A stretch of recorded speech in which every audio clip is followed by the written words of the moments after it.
ہے دین میں بھلائی دنیا و آخرت کی، پیغام شعیب کاشفی ہم سب کا رہنما ہے۔ اللہ من الشیطان الرجیم، بسم اللہ الرحمن الرحیم۔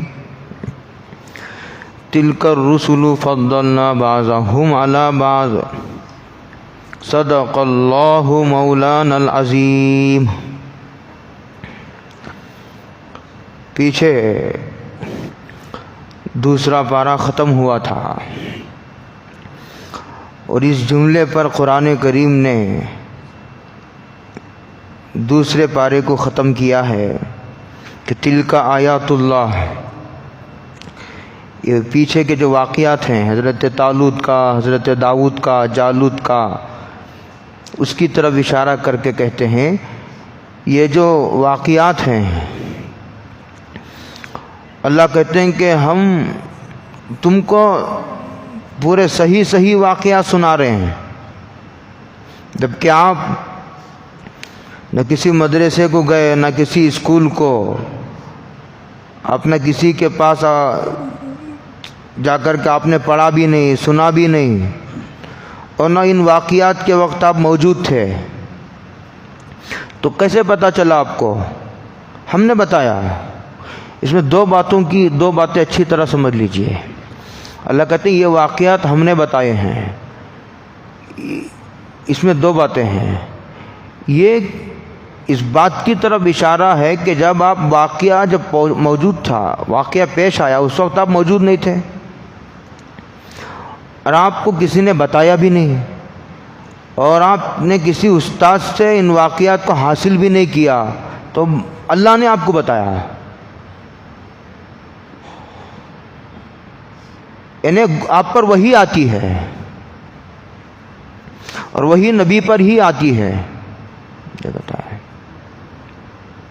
دوسری بات یہ ہے کہ نبی کو بتانے کی ضرورت پڑ رہی ہے، نبی خود چاہے تو معلوم نہیں کر سکتا۔ آپ سمجھ رہے ہیں؟ اللہ کہہ رہے ہیں کہ یہ واقعات ہم نے آپ کو بتایا ہے، تو پتہ چلا کہ آپ نبی ہیں۔ اس لیے کہ آپ نبی نہ ہوتے تو خدا غیر نبی پر وحی نازل نہیں کرتا۔ وحی نازل کرنے کا مطلب یہ ہے کہ آپ نبی ہیں۔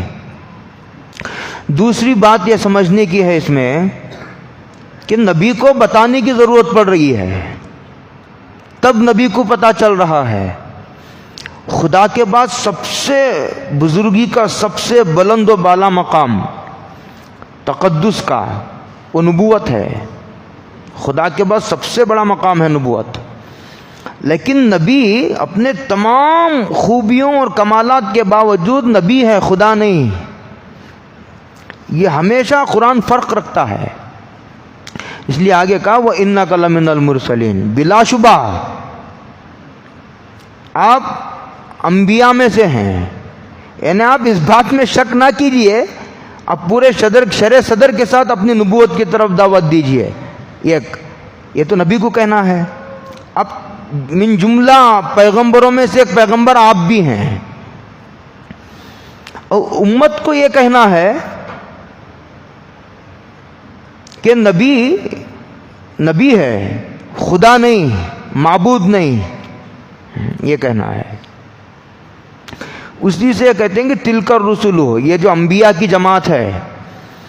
انبیاء کتنے آئے؟ اس میں دو روایتیں ہیں۔ ایک روایت یہ ہے کہ 1,24,000 پیغمبر آئے، اس میں سے 313 رسول تھے جن پر کتابیں نازل ہوئی، چھوٹی یا بڑی۔ بعض کہتے ہیں 1,80,000 انبیاء ہے، دونوں روایتیں ہیں۔ ایک جگہ قرآن کریم نے کہا وَلَقَدْ أَرْسَلْنَا رُسُولًا مِّن قَبْلِكَ، تحقیق کہ ہم نے آپ سے پہلے متعدد رسولوں کو بھیجا، مبعوث کیا ہم نے۔ حضور کو کہہ رہے ہیں اللہ منہم من قصصنا علیک ومنہم من لم نقصص علیک، سب کی تفصیلات ہم نے نہیں بتائی، چند گنے چنے انبیاء کی تفصیلات بتائی ہیں۔ 1,24,000 انبیاء کی تفصیلات نہیں ہیں اس میں، سارے انبیاء کے نام بھی نہیں معلوم ہے کسی کو، چند گنے چنے انبیاء کے نام، چند گنے چنے انبیاء کے واقعات قرآن بیان کرتا ہے. ومنہم من لم، جتنے بتائے ہیں اتنے نبی کو معلوم ہے، جتنے نہیں بتائے وہ نبی کو نہیں معلوم. تو اس پوری جماعت انبیاء کی طرف اشارہ کر کے اللہ کہتے ہیں تلک الرسل فضلنا بعضهم علی بعض. دیکھو قرب کے کروڑوں درجے ہیں، قرب کے، اللہ سے نزدیکی اور اللہ کے قرب کے کروڑوں درجے ہیں.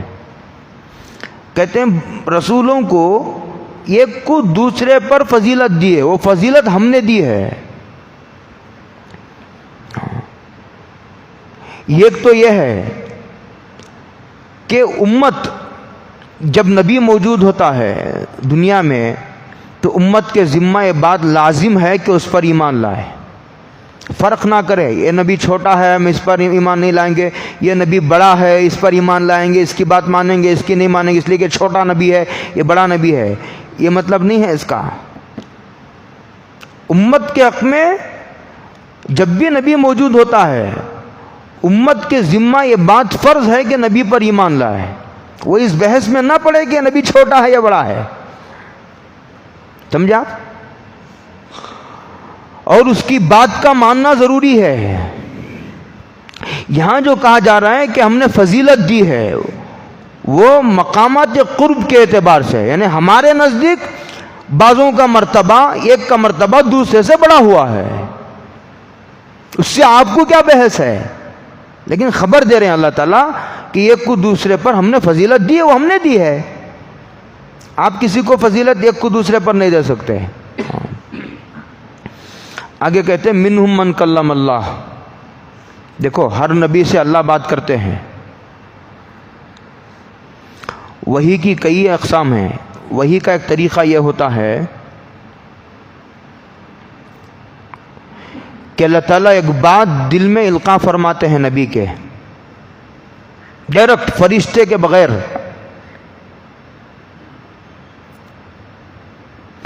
یا نہیں تو پردے کے پیچھے سے بات کرتے ہیں. دو طریقے ہو گئے. یا نہیں تو فرشتے کو بھیج کر، جیسے حضرت جبریل حضور کے پاس آتے تھے وہی لے کر آتے تھے. یہ تین طریقے ہیں. یا تو اللہ پردے کے پیچھے سے بات کرے ہیں، یا یہ کہ ایک بات دل میں القاء فرمائے. ما کان لبشر ان یکلمہ اللہ الا وحیا او من وراء حجاب، یہ قرآن کریم میں ہے. او یرسل رسولا فیوحی باذنہ ما یشاء.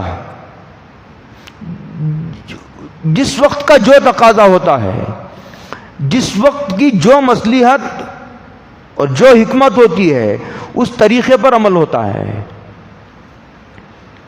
لیکن بعض مرتبہ بعض انبیاء سے، جیسے حضرت موسیٰ ہیں علیہ الصلاۃ والسلام، ان سے اللہ نے فرشتوں کے کو واسطہ بنائے بغیر اللہ نے ڈائریکٹ بات کی حضرت موسیٰ سے.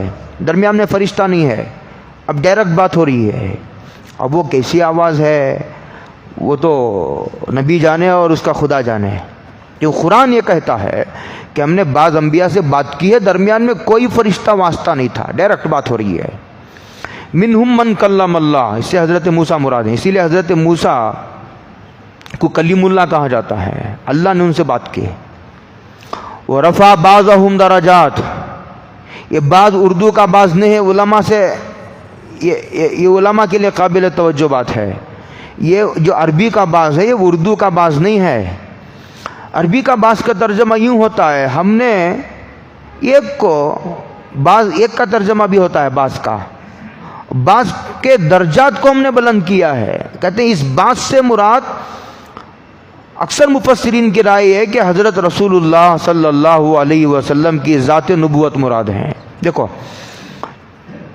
سب سے پہلے تو ذات وحدہ لا شریک لہ ہے. اس کے بعد انبیاء کا درجہ ہے.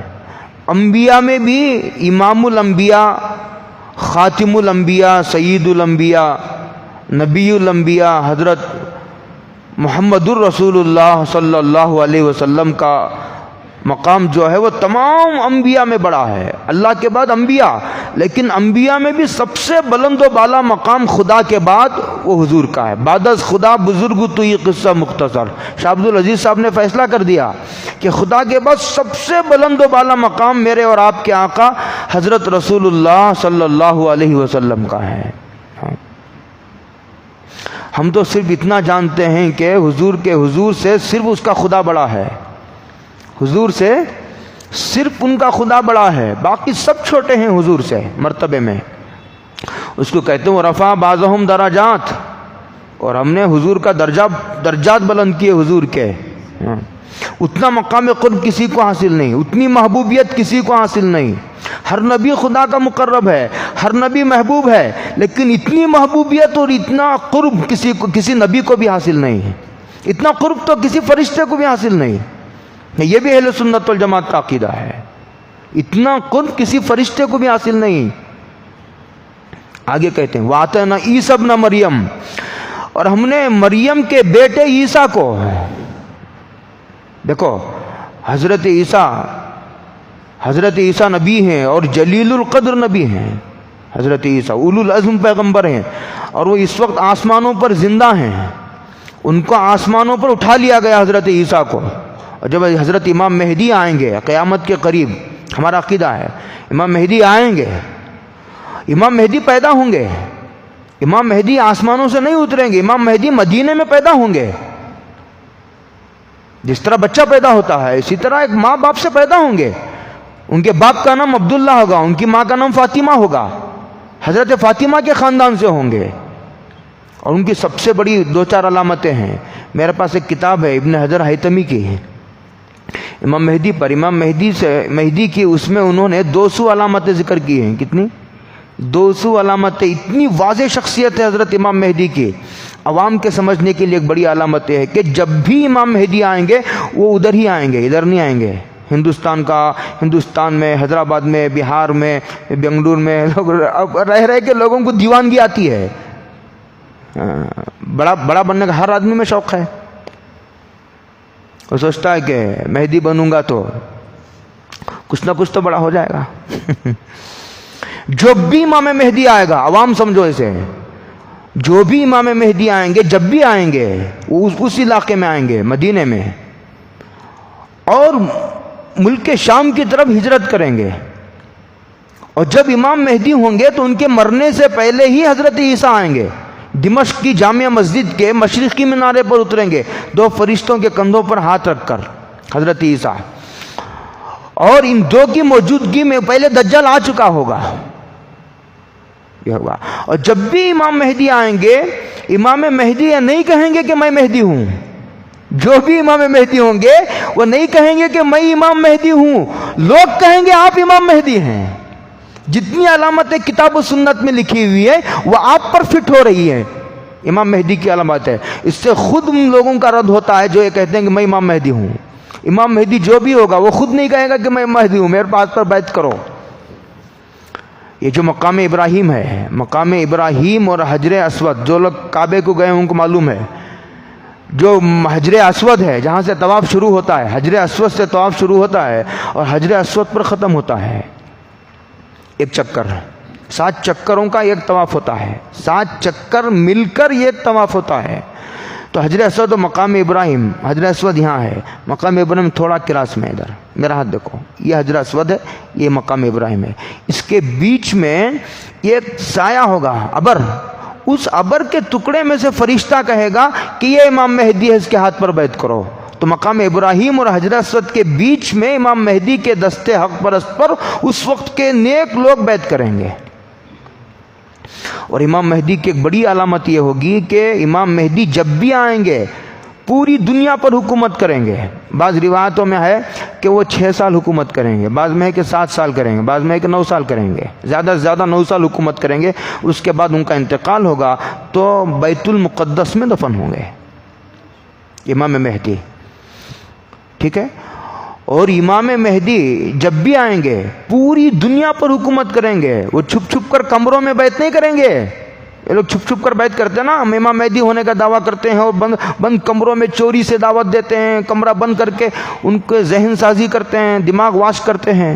امام مہدی ایسا نہیں آئیں گے، پوری دنیا پر حکومت کریں گے۔ امام مہدی کی ایک علامت یہ ہوگی،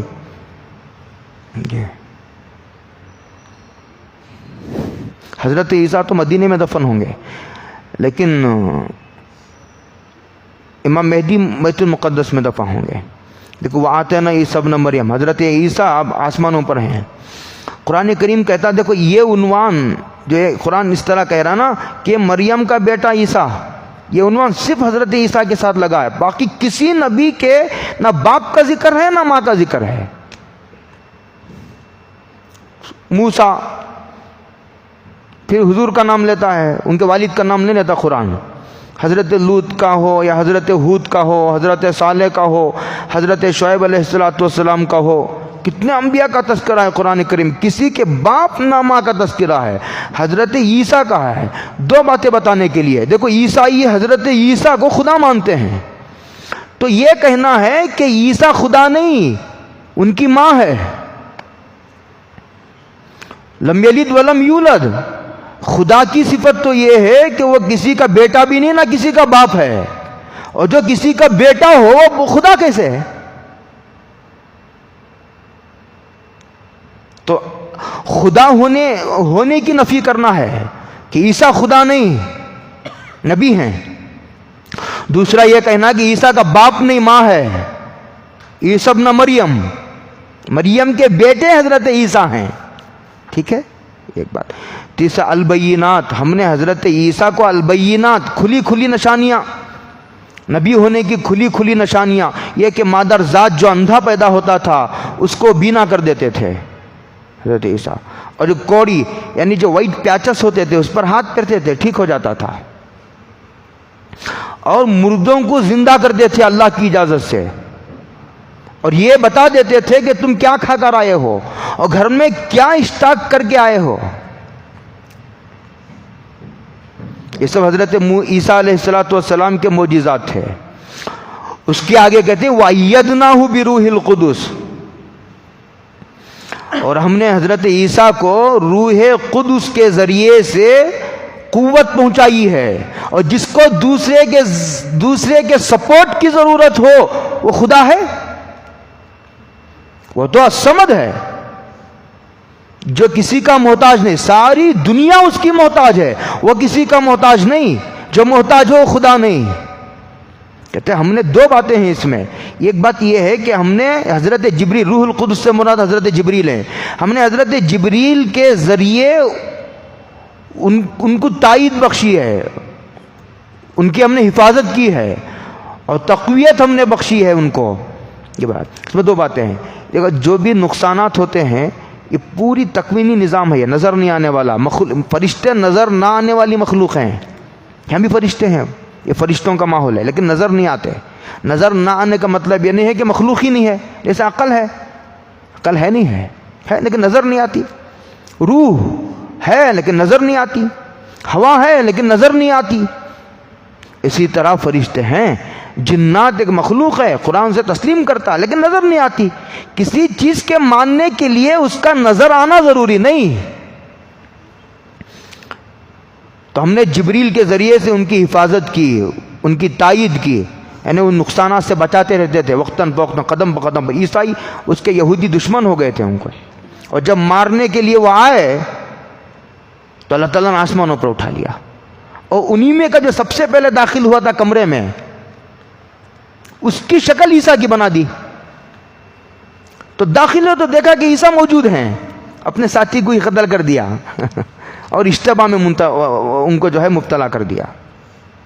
وَأَيَّدْنَاهُ بِرُوحِ الْقُدُسِ، آگے کہتے ہیں وَلَوْ شَاءَ اللَّهُ، اگر اللہ چاہتے تو، اللہ کی قدرت سے یہ بات باہر نہیں تھی کہ پوری انسانیت کو مجبور کرتے۔ میری بات پہ جملوں پر غور کرو، میں بہت تفصیلات میں نہیں جانا تھا، یہ بڑا اہم نازک موضوع ہے۔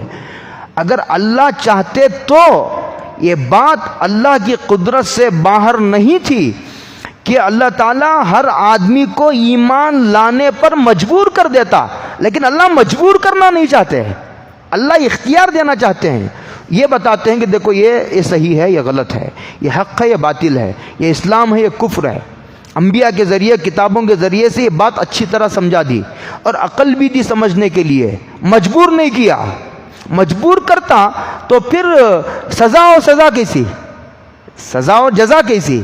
مجبور نہیں کیا، لیکن بتایا، برابر بتایا، اور مسلسل بتاتے رہے انبیاء، ایک دو نہیں، 2 لاکھ کے قریب انبیاء۔ کہتے اگر اللہ چاہتے مقتتل الذین من بعدہم، ان انبیاء کے آنے کے بعد پھر جو ہے ان کے پاس کھلی نشانیاں آنے کے بعد جو ہے یہ آپس میں قتل و غارت گیری نہ ہوتی، اختلاف نہ ہوتا، سارے لوگ کو ایمان لانے پر ہم مجبور کر سکتے تھے، لیکن ہماری یہ سنت نہیں ہے۔ قدرت تو ہے ہمیں، لیکن ہماری سنت، ہمارا طریقہ اور حکمت ایسی نہیں ہے۔ ولیکن اختلفوا، لیکن اس میں سے لوگوں نے اختلاف کیا، فمنہم من آمن، اس میں سے بعض لوگوں نے اپنے اختیار سے ایمان قبول کیا، منہم من کفر، اور پھر اس میں سے بعض لوگوں نے، اگر اللہ غیب کا پردہ اٹھا دے، غیب کی حقائق لوگ آنکھوں سے دیکھ لے، اسی لیے مرنے سے پہلے یہ ایک مرحلہ ہر انسان پر ایسا آتا ہے کہ عالم آخرت کی ساری چیزیں نظر آتی ہیں۔ اس وقت کوئی آدمی توبہ کرتا ہے تو اس کی توبہ قبول نہیں ہوتی، کیوں؟ اب دیکھ لیا، اب نہیں۔ ایمان بالغیب کا اعتبار ہے، ایمان بالمشاہدے کا اعتبار نہیں۔ پھر ایمان ہی کیا ہوا؟ کہتے ہیں وَلَٰكِنْ اخْتَلَفُوا فَمِنْهُمْ مَنْ آمَنَ وَمِنْهُمْ مَنْ كَفَرَ، اس میں سے بعض لوگوں نے کفر کیا۔ وَلَوْ شَاءَ اللَّهُ مَا اقْتَتَلُوا، اگر اللہ چاہتے تو یہ آپس میں نہ اختلاف ہوتا اور نہ قتل خون ریزی ہوتی۔ وَلَٰكِنَّ اللَّهَ يَفْعَلُ مَا يُرِيدُ، لیکن کہتے ہیں کہ بلا شبہ اللہ تعالیٰ جو چاہتے ہیں کرتے ہیں، لیکن چاہتے وہی ہیں جو حکمت کا تقاضا ہوتا ہے۔ آپ سمجھے؟ قدرت تو ہر چیز پر ہے، لیکن ہوتا وہی ہے جو حکمت کا تقاضا ہے۔ مثال کے طور پر اللہ تعالیٰ بغیر میاں بیوی کے ملے بچہ پیدا کرنے پر پہلے بھی قادر تھا اور اب بھی قادر ہے۔ قادر ہے نہیں ہے؟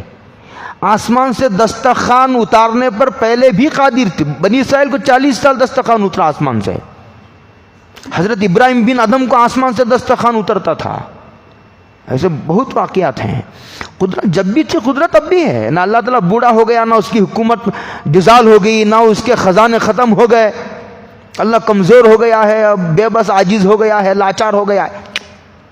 جیسا پہلے دن تھا، آج بھی اس کے خزانے بھرتی ہیں، لیکن حکمت کا تقاضا اللہ کا۔ مسئلہ قدرت کا نہیں ہے، مسئلہ حکمت کا ہے۔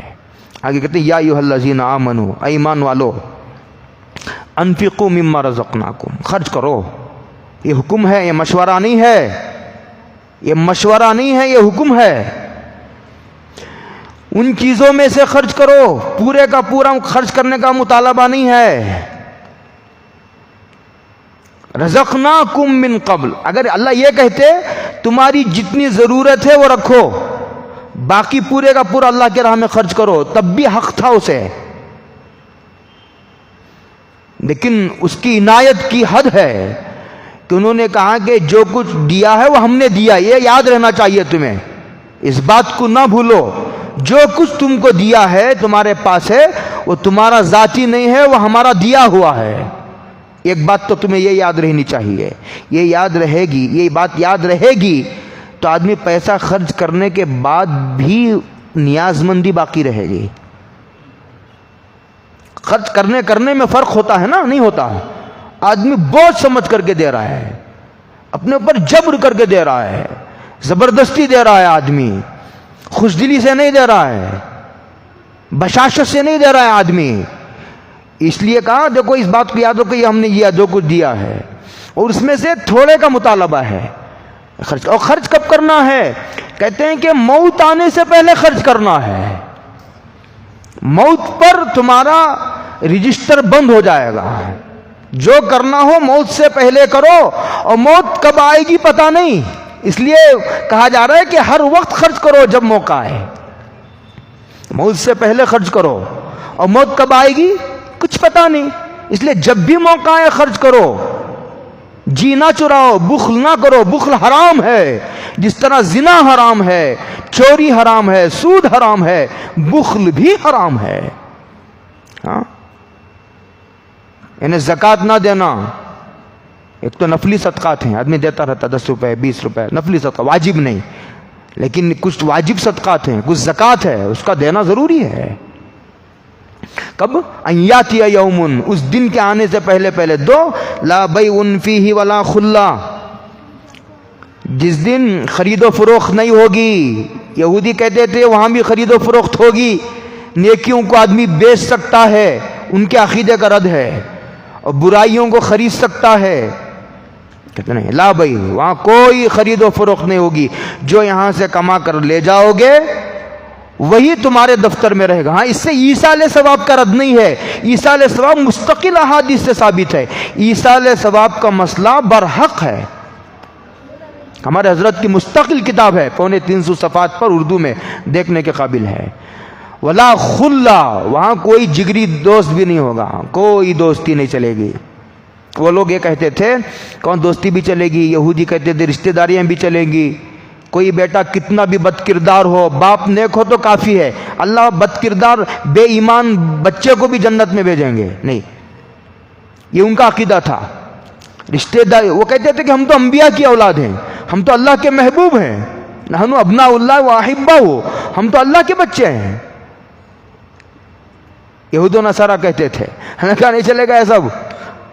اللہ نہ کسی کا باپ ہے، نہ اس سے کسی کی دوستی رشتہ داری، کچھ نہیں. کامیابی کے اصول سب کے لیے ایک ہیں، کامیابی کے اصول سب کے لیے ایک ہیں.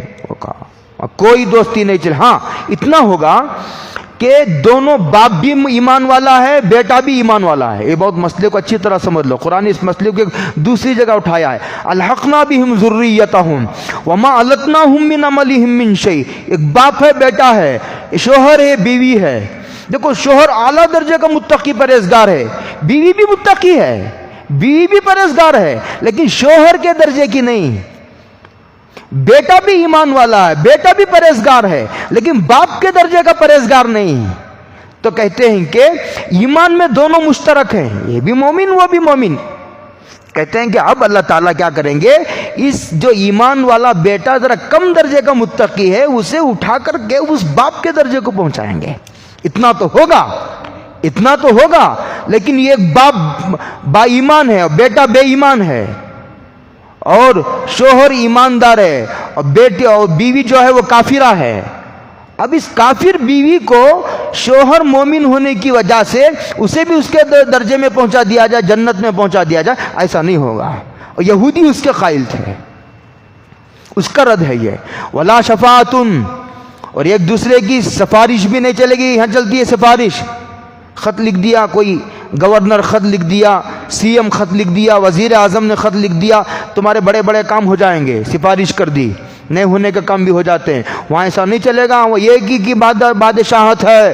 لمن الملک اليوم للہ الواحد القہار. تمام بادشاہتیں ختم ہو کر کے ایک کی بادشاہت باقی رہے گی. تنہا اللہ 7 زمین و آسمانوں کا مالک ہے. اس کو کہا ولا شفاعہ، کسی کی سفارش نہیں چلے گی. اس سے شفاعت کے مسئلے کا نہیں ہے رد، یعنی کسی کو بالذات اللہ کی اجازت کے بغیر بھی شفاعت کا حق حاصل ہو، ایسا نہیں. جیسے عیسائیوں کا یہ عقیدہ ہے کہ حضرت عیسیٰ کو مستقل بالذات طور پر شفاعت کا حق حاصل ہوگا. اللہ دنیا میں عیسیٰ کی شکل میں آیا اور آ کر کے جو ہے وہ پھانسی پر چڑھ گیا تاکہ ساری انسانیت کے گناہ معاف ہو. یہ ان کا عقیدہ ہے. کہتے ہیں ایسا شفاعت کا حق کسی کو نہیں ہوگا. اللہ خود کسی کو اجازت دے، جیسے اللہ تعالیٰ انبیاء کو اجازت دیں گے اور شہداء کو اللہ اجازت مرحمت فرمائیں گے، علماء کو، حفاظ کو. مسند احمد کی روایت ہے اگر کسی گھر میں ایک حافظ ہے، کتنے؟ مسند احمد امام احمد کی ہے، امام احمد ابن حنبل کی کتاب ہے، میرے پاس ہے، 16 جلدوں میں ہے. حدیث کی جتنی بڑی بڑی کتابیں ہیں روئے زمین پر، اس میں سے ایک وہ بھی ہے جس میں سب سے زیادہ حدیثیں ہیں. ویسی چند گنی چنی کتابیں ہیں. اس میں ایک مسند احمد بھی ہے، عربی کی کتاب ہے حدیثوں کی. کہتے ہیں امام، اس کی روایت ہے، ایک حافظ کو اللہ تعالیٰ ایسے خاندان کے ایسے 10 افراد کی شفاعت کرنے کا حق عطا فرمائیں گے جن پر جہنم واجب ہو چکی ہوگی. اللہ اجازت دے گے کہ اگر تم کہو گے تو ہم ان 10 کو جہنم میں جانے سے روک دیں گے. اس لیے حفاظ کا اکرام احترام کیا کرو. آنکھ بند ہوگی تو پتہ چلے گا کہ یہ کس درجے کی چیز ہے. اس کا ایک ایک جو حرف ہے، آیت نہیں، لفظ نہیں، لفظ تو کئی حروف سے مل کر کے بنتا ہے، اس کا ایک ایک حرف 7 زمین و آسمانوں سے افضل ہے. یہ مخلوق نہیں ہے. یہ ایک چیز ہمارے درمیان میں ایسی ہے جو مخلوق نہیں ہے. جنت مخلوق ہے، جہنم مخلوق ہے، خود حضور مخلوق ہیں، لیکن یہ مخلوق نہیں. یہ اللہ کا کلام ہے، یہ اللہ کی ذات سے نکلی ہوئی ایک چیز ہے. ہاں، اس کا ایک ایک حرف اتنا جو ہے بابرکت ہے کہ ایک ایک حرف پوری دنیا کے گنہگاروں کو معاف کرانے کے لیے کافی ہے. ایسا بولنے کا رواج نہیں ہے دنیا میں، ورنہ یہ حقیقت ہے جو میں بول رہا ہوں. میرے پاس الفاظ ہی نہیں ہے سمجھانے کے لیے. ولا شفاعت، اور حضور کو شفاعت کبریٰ کا مقام عطا کریں گے اللہ تعالیٰ. اذان کے بعد کی دعا پڑھی جاتی ہے، اللہم رب ھذہ الدعوۃ التامہ والصلاۃ القائمہ آت محمدا الوسیلۃ والفضیلۃ وابعثہ مقاما محمودا الذی وعدتہ. اور بعد میں شفاعت ہو کے بعد بہقی وغیرہ کے نسخے میں وہ روایت ہے، حضرت الاستاذ مفتی سعید احمد صفی پالن پوری نے دامت برکاتہم نے نقل کیا ہے. خیر وہ ایک الگ مسئلہ، وہ دعا میں ثابت ہے نہیں، الفاظ چھوڑو، لیکن وہ مسئلہ ثابت ہے شفاعت کبریٰ کا. اللہ شفاعت کبریٰ کا مقام عطا فرمائیں گے حضور کو. دعا کرو، ہماری نجات تو شفاعت کی بنیاد پر ہی ہوگی. ہمارے علم و عمل کچھ نہیں ہے، ہمارے پلے کیا ہے؟ ایک عمل بھی ایسا نہیں ہے جس کا حوالہ دیا جا سکے. اسی نبی کی شفاعت کی امید ہے. ہمارے علم و عمل کچھ نہ کام آئیں گے اگر نہ ہوگی شفاعت نبی کے صدقے میں. اگر نہ ہوگی شفاعت نبی کے صدقے میں. شفاعت تو مسلمات میں سے ہے. والکافرون هم الظالمون، کافر اللہ کا، یوم آخرت کا، انبیاء کا انکار کرنے والے جو ہیں هم الظالمون، یہی ظالم ہیں. بس ہر ظالم کافر نہیں ہے، لیکن ہر کافر ظالم ہے. اللہ تعالیٰ عمل کے آگے جو ہے آیت الکرسی ہے. آیت الکرسی یہ قرآن کریم کی سب سے بڑی آیت ہے معنی کے اعتبار سے. الفاظ کے اعتبار سے بڑی بڑی اور بھی آیتیں ہیں، لیکن معنی و مفہوم میں جس میں توحید کو جو ہے وہ ٹھوک کر کے بیان کیا گیا ہے، وہ بڑی، اس اعتبار سے آیت بڑی عظیم ہے. حضرت ابن عباس سے کسی نے پوچھا، حضور نے پوچھا قرآن کریم کی بڑی آیت کون سی ہے؟ ابن عباس نے فرمایا یہ آیت الکرسی ہے، اور جو حدیث پاک میں ہے جو سوتے وقت اسے پڑھے گا صبح تک شیطان کے شر سے محفوظ رہے گا. ہر نماز کے بعد جو پڑھے گا موت کے علاوہ ہر شر سے محفوظ رہے گا. اللہ عمل کی توفیق عطا فرمائے. اس کی تشریح آئندہ کریں گے، اب کریں گے، جلدی جلدی ہو جائے گی. ہر جملہ قیمتی ہے اس کا، اور اس کا جو استحضار رکھے گا اسے بڑی قوت محسوس کرے گا آدمی. اتنے قیمتی جملے ہیں اس کے. وآخر دعوانا الحمد للہ رب العالمین. سبحان اللہ و بحمدہ، سبحانک اللہم.